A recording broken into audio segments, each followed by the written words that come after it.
আমরা গত পরশুদিন যুক্তরাষ্ট্রের বাণিজ্য মন্ত্রীকে আমাদের করণীয় সম্পর্কে একটা পত্র দিয়েছি। আমরা আশা করছি একটা জবাবের অপেক্ষায় আছি এবং আমরা আমন্ত্রণের অপেক্ষায় আছি।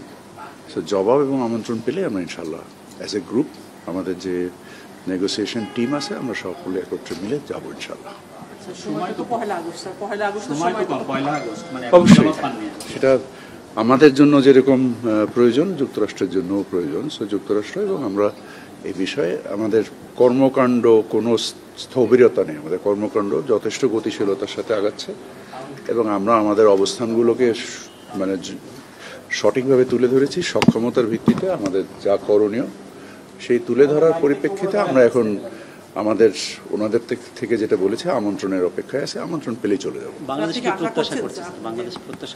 আমি তো বারবার বলছি যে আমরা প্রত্যাশা করছি মানে ভালো কোনো কিছু, সেই ভালো কোনো কিছু করার ক্ষেত্রে যা করণীয় সেগুলোই আমরা করছি।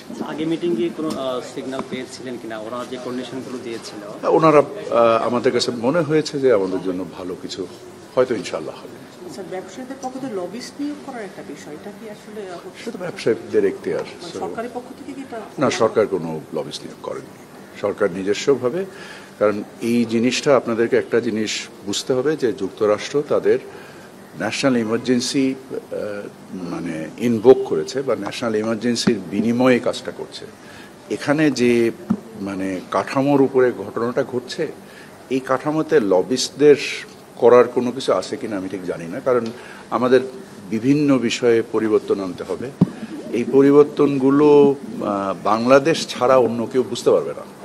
এই পরিবর্তনগুলো আন্তঃমন্ত্রণালয় সংশ্লিষ্ট অনেক ধরনের মানে আইনি প্রক্রিয়া আছে, যে আইনি প্রক্রিয়াগুলো একজন লবিস্টের পক্ষে বোঝা সম্ভব না বলে আমার ধারণা। এবং আমরা আন্তঃমন্ত্রণালয় সরকারের প্রায় সকল মন্ত্রণালয় একসাথে কাজ করেছে, গত 15 দিন দিন রাত কাজ হয়েছে এটার উপরে হয়ে আমরা আমাদের অবস্থান তুলে ধরেছি। আশা করছি ওনাদের আমন্ত্রণ পেলে আমরা চলে যাব।